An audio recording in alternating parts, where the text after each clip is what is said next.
Fine fine ನಾನು ಈಗ ಗಿರೀಶ್ ಲಿಂಗಣ್ಣವ್ರು ನನ್ನ ಪಾಯಿಂಟ್ ಇರೋದಿಲ್ಲಿ ನೋಡಿ. ಈಗ ಇದರಲ್ಲಿ ಎರಡು ಭಾಗ.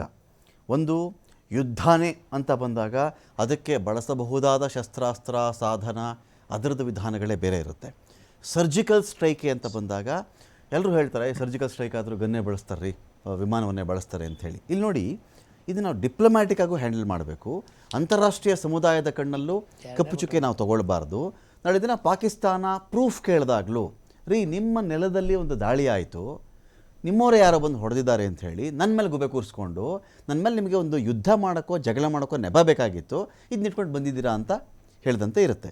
ನಾನೆಲ್ಲ ಉಗ್ರ ನೆಲೆಗಳಲ್ಲಿ ಮಾತ್ರ ಧ್ವಂಸ ಮಾಡ್ತಾ ಇದ್ದೀನಿ ಅಂತ ಬಂದಾಗ ಬಳಸಬೇಕಿರುವ ಪರಿಕರಗಳು, ಅದು ಸರ್ಜಿಕಲ್ ಸ್ಟ್ರೈಕ್ಸ್ ಆಗಲಿ, ಏರ್ ಸ್ಟ್ರೈಕ್ಸ್ ಆಗಲಿ, ಡ್ರೋನ್ ಸ್ಟ್ರೈಕ್ಸ್ ಆಗಲಿ, ಕರ್ವರ್ಟ್ ಆಪರೇಷನ್ಸ್ ಆಗಲಿ, ಸೈಬರ್ ವಾರ್ಫೇರ್ ಆಗಲಿ, ಅಥವಾ ಬಾರ್ಡರ್ ಸೆಕ್ಯೂರಿಟಿ ಮತ್ತು ಡಿಫೆನ್ಸಿವ್ ಪಾಸ್ಚರ್ ಆಗಲಿ, ಇಂಥ ವಿಚಾರಗಳಲ್ಲಿ ನಾವು ಭಾರತ ಹೇಗೆ ಆ ವೆಪನ್ಗಳನ್ನು ಬಳಸಬೇಕಿರುವುದು, ಇಡಬೇಕಾದಂಥ ಹೆಜ್ಜೆಗಳು ಹೇಗಿರಬೇಕು ಅಂತ. ಈಗ ನಾವು ಯಾವ ರೀತಿ ಅನುಸರಿಸ್ತೀವಿ ಅನ್ನೋದು ಭಾಳ ಮುಖ್ಯ ಆಗುತ್ತೆ ಇಲ್ಲಿ. ನೀವು ಹೇಳ್ದಂಗೆ ಸರ್ಜಿಕಲ್ ಸ್ಟ್ರೈಕ್ ಆರ್ ಏರ್ ಸ್ಟ್ರೈಕ್ಗಿಂತ ದೊಡ್ಡ ಮಟ್ಟದಲ್ಲಿ ಇಂಪ್ಯಾಕ್ಟ್ ಅಂತೂ ಕ್ರಾಸ್ ಮಾಡ್ತೀವಿ. Okay, so surgical and air strike ನಾನು ರೂಲ್ ಔಟ್ ಮಾಡಲ್ಲ, ಬಟ್ ಸ್ಟಿಲ್ ಈಗಿರೋ ಆ ಒಂದು ನಮ್ಮ ಕರ್ನಲ್ ಹೇಳ್ದಂಗೆ ಅದು ಇಂಪ್ಲೋಡ್ ಆಗುತ್ತೆ, ಅಷ್ಟು ಪ್ರೆಷರ್ ಇದೆ ಅಲ್ಲಿ. ಒಂದು ಯಾಕೆ ಅವ್ರು ಹಂಗೆ ಹೇಳ್ತಾ ಇದ್ದಾರೆ ಇಂಪ್ಲೋಡ್ ಆಗುತ್ತೆ ಅಷ್ಟು ಪ್ರೆಷರ್ ಇದೆ ಅಂದರೆ, ಒಂದು ಡುರಾನ್ ಲೈನಿಂದ ತಗೊಂಡ್ರೆ ಅಲ್ಲಿಂದನೂ ಅವ್ರಿಗೆ ಒತ್ತಡ ಜಾಸ್ತಿ ಆಗಿದೆ. ಬಲೂಚಿಸ್ತಾನ್ ಕಡೆಯಿಂದ ಪ್ರೆಷರ್ ಈ ಕಡೆ ಬರ್ತಾ ಇದೆ, ಕ್ವೆಟಾ ಆ ಕಡೆ ಕ್ಯಾಪಿಟಲ್ ಸಿಟಿ, ಅಲ್ಲಿಂದ ಪ್ರೆಷರ್ ಜಾಸ್ತಿ ಆಗ್ತಾ ಇದೆ. ಈ ಕಡೆ ನಾವೇನಾದರೂ ಏನಂತ ಹೇಳ್ತಾರೆ ರಾಜಸ್ಥಾನಿಂದ ಹೊಡೆಯೋದು, ಈ ಗುಜರಾತಿಂದ ಹೊಡೆಯೋದು, ಹರಿಯಾಣದಿಂದ ಹೊಡೆಯೋದು, ಇಲ್ಲ ಪಂಜಾಬಿಂದ ಹೊಡೆಯೋದು, ಎಲ್ಲ ಕಡೆ ನಾವು ಪ್ರೆಷರ್ ಹಾಕಿದ್ರೆ ಒಂಥರ ಸ್ಯಾಂಡ್ವಿಚ್ ಆಗಿಬಿಡುತ್ತೆ ಒಳಗಡೆ. ಸೊ ನಮ್ದೇನಂದ್ರೆ ಈ ಕಡೆ ತಾಲಿಬಾನಿಗಳ ಹತ್ರ ಆಗ್ಲೇ ನಾವು ಮಾತಾಡಿದೀವಿ ಡಿಪ್ಲೊಮ್ಯಾಟಿಕ್ ಆಗಿ. ಸೊ ಅವ್ರೇನಾದ್ರು ಮುಂದೆ ಬಂದು ಬಲೂಚಿಸ್ತಾನ್ ಫ್ರಂಟ್ ಮುಂದೆ ಬಂದ್ರೆ ಈ ಕಡೆಯಿಂದ ನಮ್ ಪ್ರೆಷರ್ ಹಾಕಿದ್ರೆ they will almost get squeezed, ಒಂಥರ ಆ ಮಟ್ಟಕ್ಕೆ ಬಂದ್ಬಿಡ್ತಾರೆ. Then eating through what type of strike decides.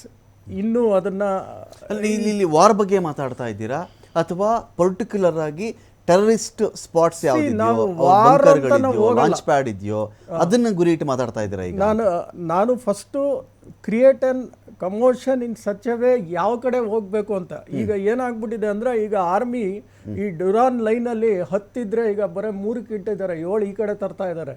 So ಅಲ್ಲಿ ತುಂಬಾ ವೀಕ್ ಆಗಿದೆ ಈಗ ಅವರು ತಾಲಿಬಾನ್ ಲೈನ್. ಸೊ ಅವ್ರು ಆ ಕಡೆಯಿಂದ ಪ್ರೆಷರ್ ಹಾಕೊಂಡ್ ಬರ್ತಾರೆ ಈಗ. That is the strategically they will work it out.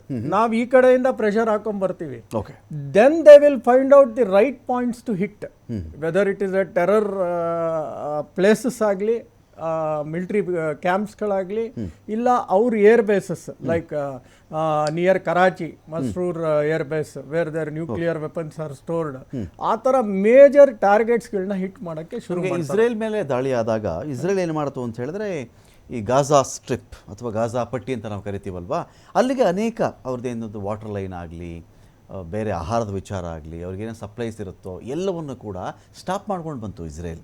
ನಮಗಿಲ್ಲಿ ಕವರ್ಟ್ ಆಪರೇಷನ್ ನಾವು ಚೆಕ್ ಮಾಡ್ಕೊಂಡಾಗಿಲ್ಲಿ ಟೆರರಿಸ್ಟ ನೆಟ್ವರ್ಕ್ಗಳನ್ನು ಹಾಳು ಮಾಡೋದು, ಸಪ್ಲೈ ಲೈನ್ಸ್ನ ಹಾಳು ಮಾಡೋದು, ಮತ್ತು ಜೊತೆಗೆ ಆ್ಯಕ್ಷನಬಲ್ ಇಂಟೆಲಿಜೆನ್ಸ್ನ ನಾವು ಅದನ್ನು ಅಲ್ಲಿ ಅಕ್ವೈರ್ ಮಾಡ್ಕೊಳ್ತಕ್ಕಂಥ ವಿಚಾರ, ಮತ್ತು ಹೈ ವ್ಯಾಲ್ಯೂ ಟಾರ್ಗೆಟ್ಸ್ ಏನಿರುತ್ತೋ ಅದನ್ನು ನ್ಯೂಟ್ರಲೈಸ್ ಮಾಡ್ತಕ್ಕಂಥದ್ದು. ಇಂಥ ವಿಚಾರಗಳಿಗೆ ಭಾರತ ಯಾವ ಥರ ಫೋಕಸ್ ಮಾಡಬೇಕಾಗತ್ತೆ ಅಂತ?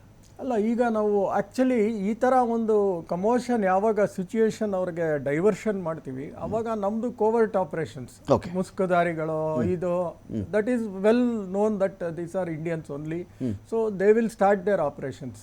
ಒಂದು ಕಡೆ ಇವ್ರ ಕಡೆನೇ ಓಡಿಸ್ತಾರೆ, ಬಲೂಚಿಸ್ತಾನ್ ಕಡೆ, ಒಂದು ಕಡೆ ತಾಲಿಬಾನ್ ಕಡೆ ಓಡಿಸ್ತಾರೆ, ಒಂದು ಕಡೆ ನಾವು ಪ್ರೆಷರ್ ಹಾಕೋದು ಆಗ್ತಾನೆ ಇರ್ತೀವಿ. So they will start doing this covert operations to high value like Asim ಮುನೀರ್ನೇ ಎತ್ತೋದು, ಇಲ್ಲ ಹಫೀಜ್ ಸೈಯದ್ನ ಎತ್ತೋದು, ಬಿಕಾಸ್ ಅವನ್ನೆಲ್ಲ ಬಂದಿದ್ದಾನೆ ಇವತ್ತು. ಈಸ್ ಜಸ್ಟ್ ಡೂಯಿಂಗ್ ಲಹಾರ್ ಹತ್ರ ಕೂತಿದ್ದಾನೆ ಅವನು, is coming openly in the ಯಾವುದೋ ಒಂದು ಎತ್ತುತ್ತಾರೆ high value targets. Who promotes terrorism, who sponsoring terrorism, ಅಂಥವ್ರನ್ನ ಎತ್ತಿದ್ರೇ ಆಗೋದು. ಓಕೆ. ಅಫ್ಕೋರ್ಸ್ ಅದನ್ನ ಎದ್ದೇ ಹೋದ್ರೆ then there is no meaning for these things. ನಮ್ಮ ಇಂಟೆನ್ಷನ್ನು ಟೆರರ್ನ ಸ್ಟಾಪ್ ಮಾಡಬೇಕು. ಕರ್ನಲ್ ಹೇಳ್ದಂಗೆ ನಾವು ಲ್ಯಾಂಡ್ ತಗೊಂಡು ಅವ್ರ ರೀಜನ್ ತಗೊಂಡು ನಾವೇನು ಮಾಡಬೇಕಾಗಿಲ್ಲ. ಪಾಕಿಸ್ತಾನ್ ರೀಜನ್ ತಗೊಂಡು ಅಫ್ಕೋರ್ಸ್ ನಮ್ಮ ಯಾವುದು ಕಾಶ್ಮೀರ್ ಹತ್ರ ನಾವು ಕಳ್ಕೊಂಡ್ವ POK ಅದು ತಗೊಂಡ್ಬಿಟ್ರೆ it is a great win only for us. ಈಗ ಈ ಪಾಕಿಸ್ತಾನ, ಈಗ ನಾವು ಅವ್ರನ್ನ ಟೆರರಿಸ್ಟ್ಗಳು ಅಂತ ಕರಿತಾ ಇದ್ದೀವಿ, ಟೆರರಿಸಮ್ ಅಂತ ನಾವು ಬಳಸ್ತಾ ಇದ್ದೀವಿ, ಮಿಲಿಟೆಂಟ್ಸ್ ಅಂತ ಕರಿತಾ ಇದ್ದೀವಿ. ಆದರೆ ಪಾಕಿಸ್ತಾನಕ್ಕೆ ಅವರು ಆ ಮಣ್ಣಿನ ವೀರ ಮಕ್ಕಳು, ವೀರ ಪುತ್ರರವರು. ಯಾರು? ಉಗ್ರಗಾಮಿಗಳು.